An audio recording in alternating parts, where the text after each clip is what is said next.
Et elle me dit, voilà, je suis catholique, je suis croyante, mais cette croyance-là ne me suffit pas. Elle me dit, nous, avec mon mari, on sent qu'il y a une croyance originelle, insulaire, japonaise, de communiquer avec la terre, les esprits des arbres, la nature, d'où tout vient. Dorian Malovic a passé 3 ans au Japon comme correspondant permanent de la Croix. Au printemps 2025, il s'est rendu à Ohaga, un village au sud-ouest du pays, entouré de montagnes et de rizières. Pendant une semaine, il a échangé avec les habitants qui ont choisi de vivre loin de l'agitation des villes. Grâce à eux, Dorian Malovic a eu le sentiment de comprendre la spiritualité profonde du Japon. Dans ce podcast, un journaliste de la Croix raconte les coulisses d'un reportage, d'une enquête ou d'une rencontre, ce qui s'est passé avant et comment il l'a vécu. Vous écoutez l'envers du récit.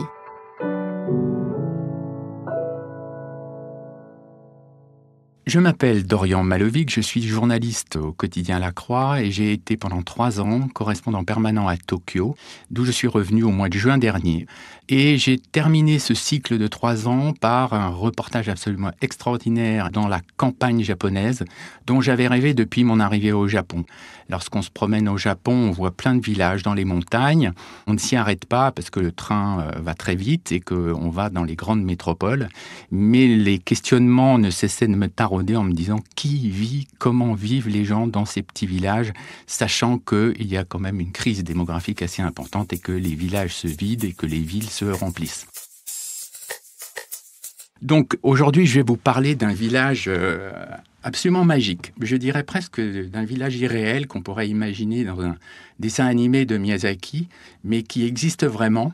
C'est le petit village d'Ohaga qui est à 3 heures de train de Tokyo et où j'ai rencontré des personnages que je n'aurais jamais imaginé exister dans ce Japon dont on a vraiment du mal à percevoir les profondeurs humaines ou spirituelles. Au Japon, vous brisez pas la glace aussi facilement. Les Japonais toujours me répondent « mais on est timide, on n'est pas sûr de nous, on parle pas anglais, on a un peu peur ». Mais ce petit village d'Ohaga m'a quand même un peu éclairé et m'a donné quelques petits éléments qui vont arriver à résoudre une partie de cette énigme japonaise. Comment j'en suis arrivé à aller à Ohaga. Un soir à Tokyo, j'avais un ami français qui travaillait pour le tourisme français. Sa fille était de passage et on a dîné ensemble. Et cette jeune fille qui avait une vingtaine d'années, assez intrépide et téméraire, 3 ans auparavant, avait décidé de faire le Japon à vélo. Alors c'est vrai que c'est un pays sécure, c'est un pays où tout est pratique, où tout fonctionne très bien, mais quand même, le faire à vélo, elle démarrait le japonais, elle a eu le courage, j'admirais ça. Et elle m'a parlé de son aventure, et elle me raconte qu'elle est arrivée dans ces montagnes en période des pluies au mois de juin, et qu'elle se retrouvait complètement paumée dans les montagnes. Elle ne savait plus trop quoi faire et subitement, il y a une petite camionnette. Bon, petite camionnette au Japon, c'est un pléonasme parce que dans les campagnes, vous avez des petits véhicules un peu partout. Et il y avait 3 jeunes Japonais qui l'interpellent et qui lui disent « mais qu'est-ce qui vous arrive? Qu'est-ce qui se passe ?» Et elle dit « je suis perdue. » Et alors ils leur disent il pleut, c'est pas la nuit tombe, c'est pas. Et ils lui ont proposé de l'accueillir chez eux, quoi, dans leur maison. Enfin, c'est le début d'une aventure. Vous vous dites, ça va être le drame ou ça va être absolument génial. Et là, elle me raconte effectivement qu'elle a été accueillie chez un de ces 3 jeunes Japonais. Et c'est vraiment à partir de là où elle m'a dit qu'elle avait passé quelques jours dans ce village, que ce Japonais lui avait fait rencontrer d'autres copains à lui dans le village, et dont subitement elle me dit j'ai rencontré un Yamabushi. Alors là, moi je tombe du ciel, je ne sais pas ce que c'est qu'un Yamabushi, c'est un prêtre des montagnes, donc c'est un membre je dirais, d'une organisation spirituelle qui communique avec les montagnes. et les esprits des montagnes où circulent les âmes des gens qui sont décédés et qu'il faut les apaiser, il faut s'en occuper. Elle me parle d'un couple assez âgés qui ont monté une auberge traditionnelle japonaise, les fameux ryokan, et qui l'ont accueillie chaleureusement, dans laquelle elle a travaillé pendant plusieurs mois. Puis un couple qui s'est installé pour ouvrir une boulangerie café au milieu du village. Et là, je me dis, je n'ai jamais entendu une histoire pareille au Japon. Et je me dis, bon, Leïla, il faut absolument que tu m'emmènes dans ce village parce que je sens qu'il y a quelque chose vraiment d'intéressant. Ce que tu me racontes vaut qu'on raconte et que grâce à toi, je puisse me rendre dans ce village. Et puis les choses se sont précipitées parce qu'elle travaillait ailleurs qu'à Tokyo et elle n'a pas non plus beaucoup de temps. Et on a eu un créneau d'une semaine et je me dis, bon, allez, je la prends cette semaine, j'y vais. Il faut y aller, il faut voir ce qui se passe.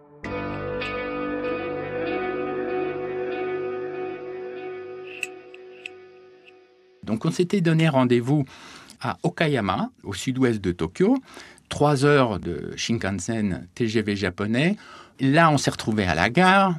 On sort de la gare, on avait loué et réservé une petite voiture et on se met en route par une nationale qui va vers les montagnes. Et au bout d'une bonne heure de route, on bifurque à gauche. Bon, et puis là, on commence à rentrer dans des petites routes, mais c'est le Japon. C'est pas des pistes, c'est pas des chemins impraticables, mais vous avez des lacets, des montagnes, plein de routes qui se croisent, et on a failli se repaumer comme elle des années auparavant. Avant d'aller donc chez ce premier japonais qu'elle avait rencontré à l'époque, c'était Ameshu, et qui était installé là depuis une dizaine d'années. On l'a appelé, il nous a dit quel chemin prendre, et on arrive devant sa maison ou devant son royaume d'1,5 hectare en pleine forêt.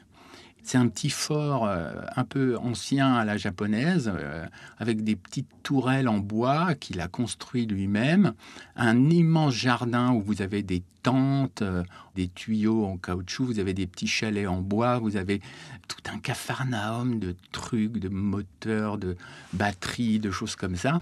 C'est là où on fait connaissance effectivement d'Ameshu, qui a une 50aine d'années, et qui, jusqu'à l'âge de 40 ans, était un barman dans plusieurs bars de nuit de Tokyo, Okinawa, Kyoto et autres. Il a voulu tout recommencer, il a voulu partir de cette vie nocturne où il faisait boire les clients et il faisait parler les clients. C'est toute une tradition.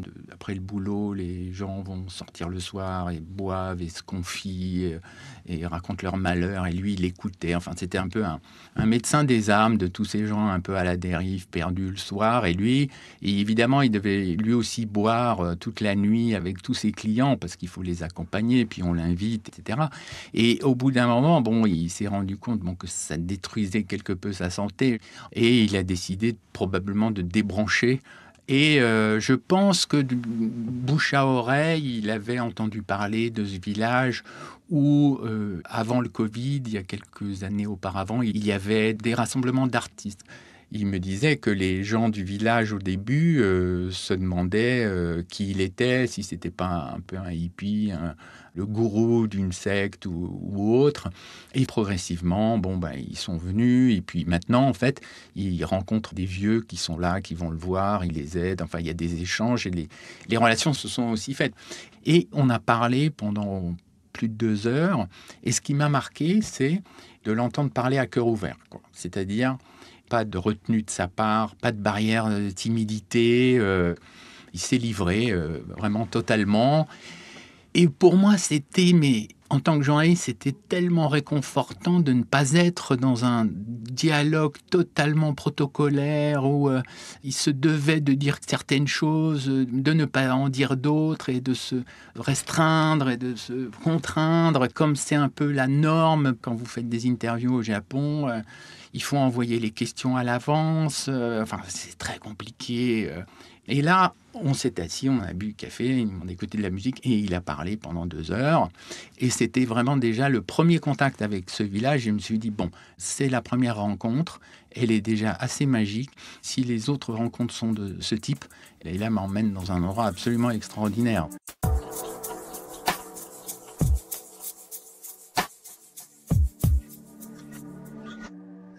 Le périple s'est poursuivi. Elle m'a emmené dans l'auberge traditionnelle où elle a travaillé pendant plusieurs mois. C'est un couple de 70 ans chacun, Mondo-san, Nakomi-san. Lui est potier et il est aussi un prêtre des arbres. Alors lui aussi, il est en lien spirituel avec l'environnement naturel. Sa femme était issue d'une grande famille aristocratique qui, au XIXe siècle, à l'époque Meiji, il y avait des gens de sa famille qui avaient été politiciens. Donc elle venait de cette lignée, quoi. Enfin, il y avait une certaine noblesse dans son attitude, dans sa coiffure, dans le port un peu altier. Et elle était hôtesse de l'air sur Japan Airlines pendant des années, mais elle parlait anglais. On a discuté, on s'installe dans le ryokan avec du bois partout, quoi. Enfin, je veux dire, c'est l'image du Japon dont vous rêvez, quoi. Alors, eux aussi avaient eu une vie à eux avant, étaient mariés, ont eu des enfants. Ils se sont rencontrés, ils ont aussi fait un enfant ensemble qui est grand, qui venait de quitter le village pour aller travailler en informatique en Asie. Et ils tenaient ce ryokan, on racontait les difficultés avec le Covid, et on aussi parlé de ce village qui, effectivement, devait continuer à vivre en dépit du vieillissement, de l'exode rural. Et lui, il nous a emmenés dans la forêt, où lui allait parler aux arbres quasiment tous les jours. Il pleuvait, c'était assez sombre. Il y avait plusieurs petits sanctuaires shinto en bois qui étaient abandonnés. Il y a les arbres qui sont absolument gigantesque et magnifique, enfin qui remonte probablement à plusieurs centaines d'années. Et lui pose ses mains sur les arbres, se concentre, se pose par terre dans l'humus qui dégage une odeur avec la pluie terrestre, quoi. On sent que c'est le lien avec la terre, les arbres. Et lui aussi, il y a toute une philosophie religieuse dont on a parlé le soir avec sa femme, évidemment, qui subitement me déclare qu'elle est catholique, d'une famille catholique de plusieurs générations, ce qu'il a encore. Et quand même, c'est une minorité de minorité, les catholiques. Et subitement, elle va me chercher une photo, et elle me sort une photo d'elle en hôtesse de l'air, à genoux devant Jean-Paul II, dans l'avion de Japan Airlines qui l'emmène au Japon en 81. Et là, je tombe, quoi, parce que je me suis dit, mais quelle probabilité je pouvais avoir de tomber dans ce village, une hôtesse de l'air catholique qui a eu la bénédiction du pape dans son avion. Et elle me dit, voilà, je suis catholique, je suis croyante, mais cette croyance-là ne me suffit pas. Elle me dit, nous, avec mon mari, on sent qu'il y a une croyance originelle, insulaire, japonaise, de communiquer avec la terre, les esprits des arbres, la nature, d'où tout vient. Voilà. Alors, je ne vais pas m'apesantir sur cette philosophie-là. Je veux dire, c'est simplement une pratique, c'est une spiritualité, c'est pas une secte. Mais ce que je sentais chez eux, je l'avais aussi senti chez Ameshu la veille. On sentait qu'il était aussi en quête de faire part entière avec son environnement. Et que dans le monde, nous, les humains, on fait partie de la nature, on est un morceau de cette nature, quoi.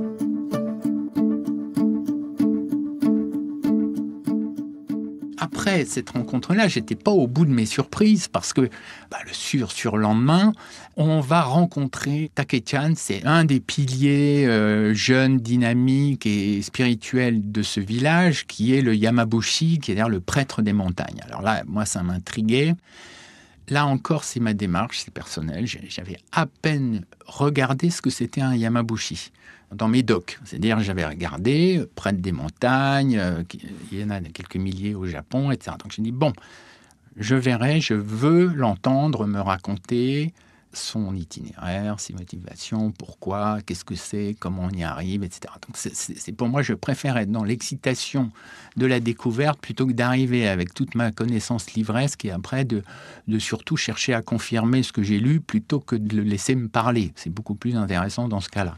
Et il nous a emmenés dans sa tournée de prêtre des montagnes qu'il fait tous les matins en allant dans les collines et les montagnes environnantes. Et là, je dirais que je suis arrivé dans un univers spirituel encore plus profond que le prêtre des arbres. C'est-à-dire que lui, c'est les montagnes. Il a une formation pendant plusieurs années où il est formé par un maître. Sa motivation est venue au lendemain du tremblement de terre de 2011 de Fukushima, où il y a eu des milliers de morts du tremblement de terre et du tsunami. Et il s'est dit, on sait que les âmes de ces morts se promènent un peu partout dans les montagnes, mais il faut retrouver leur corps et faire des cérémonies pour que les âmes s'apaisent et que, en fait, c'était les victimes du tsunami, mais c'est valable pour tout le monde. Et que, effectivement, les montagnes sont le réceptacle de ces âmes de tous les morts, quoi, victimes de catastrophes ou autres. Et donc, tous les jours, il va dialoguer avec les dieux de la montagne et de la nature, et des arbres et du sol et de la forêt. Et ce qui m'a fasciné, c'est qu'il nettoie les montagnes. Il va nettoyer, enlever les herbes, les broussailles, débroussailler. Enfin, et il a découvert des pierres monolithes absolument énormes dans cette montagne. Et alors, lui, il a passé 3 ans à Paris, aux Beaux-Arts, et il était fasciné d'archéologie et donc de spiritualité. Et donc, il se disait que toutes ces monolithes étaient probablement le signe d'une des civilisations très anciennes au Japon, les Jomon, mais peut-être même avant. Lui, il est convaincu qu'il y a un magnétisme, qu'il y a des lieux... C'est un peu un druide. Qu'on y croit ou qu'on n'y croit pas, qu'on y soit sensible ou qu'on n'y soit pas sensible, lui, il était assez intéressant parce qu'il nous expliquait que c'était la spiritualité originelle du Japon. Donc on est loin du Shinto, qui est la spiritualité spécifiquement japonaise, mais il dit c'est antérieur encore. C'est ça qui était bouleversant parce que dans ce petit village, il y avait une volonté de ceux qui venaient s'y installer de se réenraciner dans la nature, mais aussi dans une culture originelle que les grandes villes comme Tokyo, Osaka, Kobe ou autres étouffaient à l'intérieur de soi-même. C'est-à-dire qu'effectivement, quand vous êtes à Tokyo, vous êtes loin de pouvoir communiquer avec la nature. Vous vivez une telle vie dans une telle société de consommation que vous êtes moins confronté à cette réalité naturelle. Et lui aussi, il était graphic designer, hein, donc il avait un bon boulot, mais il a continué à la faire dans ce village. Ce qui est intéressant, c'est que tous ces gens travaillent. Ils ne sont pas là à cultiver leur jardin, et puis point. On a passé la dernière soirée chez Takechan le Yamabushi, et il a fait venir d'autres amis, dont Ameshio, le conseiller municipal, un autre jeune qui était venu et qui a racheté un vieux terrain de golf abandonné dans lequel il fait pousser du colza ou de la nourriture pour bétail, par exemple. Donc voilà, vous vous dites, les types sont venus faire quelque chose ici, ils sont venus là avec un projet, et ça fonctionne.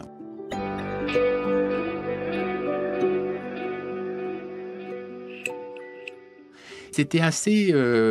si je dois parler de ce qui m'a marqué, d'une part, c'est le nombre de maisons abandonnées. C'est le signe vraiment des populations des campagnes. Des rizières en jachère, pas toutes, mais énormément. Il n'y a plus, même pas 400 habitants. Et le conseiller municipal me disait que la population va se réduire de moitié encore dans les 20 ans à venir, parce que les gens vieillissent et meurent. Et en même temps, ce qui m'a frappé, c'est... cette sorte de solidarité parmi tous les gens qui sont venus et aussi avec les gens du village. Alors, je pense que c'est dû au contexte de la campagne où on a besoin des autres pour se débrouiller. Chacun apporte son savoir-faire et l'échange et le troc et on se rend service. Ce qui est vraiment antinomique avec la vie à Tokyo où chacun est dans sa bulle, dans son appart, dans son métro, dans son bureau, rentre chez lui et c'est compliqué, on ne s'occupe pas trop des autres. Alors je caricature aussi, hein, évidemment, mais c'est quand même globalement ce qui domine dans les grandes villes au Japon et on passe le week-end à faire du shopping dans les grands centres commerciaux. Et là, effectivement, là on n'est pas dans cette société de consommation. Genre, dans la maison de Takechan qui est magnifique, retapé, charpenterie, bois, produits naturels, cheminée. Enfin, je veux dire, là aussi, c'est aussi écologique. Il a construit un jacuzzi à l'extérieur de sa maison avec vue sur les rizières, quoi. Et ils s'y sont tous mis pour le construire avec les panneaux solaires pour chauffer l'eau, alors qu'ils marchent à certaines heures. C'est couvert et vous pouvez, la nuit, il fait froid, vous allez dans le jacuzzi. L'été, vous pouvez vous rafraîchir aussi. Et tout le monde en profite. C'est-à-dire que le soir du dîner, tout le monde est allé évidemment prendre son bain à la japonaise le soir. Et tout le monde va profiter du jacuzzi. Enfin, il y a une sorte de vie collective qui n'est pas artificielle, qui est rafraîchissante, qui vous laisse croire que effectivement ce Japon que j'ai découvert, même si j'y avais été avant, mais 3 ans au Japon, vous découvrez ce pays qui ressemble à aucun autre. C'était une énigme en arrivant, ça en reste une encore aujourd'hui, mais ce reportage d'une semaine dans ce village m'a d'une certaine façon réconcilié avec ce que je n'avais pas encore bien perçu de la spiritualité, l'âme japonaise. On peut mettre plein de mots derrière tout ça, mais quand on dit on va dans un pays où on a envie de communiquer avec les gens pour découvrir, bon, c'est pas si simple au Japon. Et ça, grâce à Leïla, j'ai eu cette opportunité-là. Je pense qu'elle a joué un rôle parce c'est l'intermédiaire indispensable, parce qu'il me faisait confiance. Et là, à chaque fois, en tant que journaliste, vous portez une certaine responsabilité. Vous vous dites, je dois être à la hauteur. Quand je vais écrire mon reportage, je dois être à la hauteur de retranscrire, de transmettre quelque chose qui soit évidemment fidèle à ce qu'ils m'ont dit, mais c'est aussi les valoriser dans ce qu'il y a de plus séduisant, dans ce qu'ils ont voulu me montrer. Ils se sont livrés. Et dans la démarche, je n'ai pas voulu, par exemple sur le plan de l'écriture, je n'ai pas voulu le rédiger sous la forme du jeu. Moi, je suis totalement effacé. C'est pas mon histoire, c'est leur histoire qu'ils partagent avec moi et qu'ils me transmettent. Et là, moi, mon devoir, en fait, c'est de la donner à lire à tous les lecteurs de La Croix l'Hebdo pour les emporter effectivement dans ce que j'ai vécu un peu comme un rêve éveillé. Ce qui est formidable dans notre métier, c'est de pouvoir transmettre par l'écriture des réalités, des sensations et surtout beaucoup d'émotions.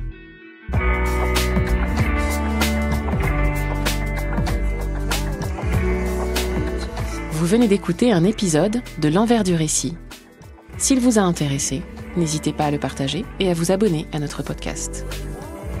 Le reportage de Dorian Malovic dans le village japonais d'Ohaga est à retrouver sur le site et l'appli La Croix. Le lien est dans le texte de description qui accompagne ce podcast. L'Envers du récit est un podcast original de La Croix.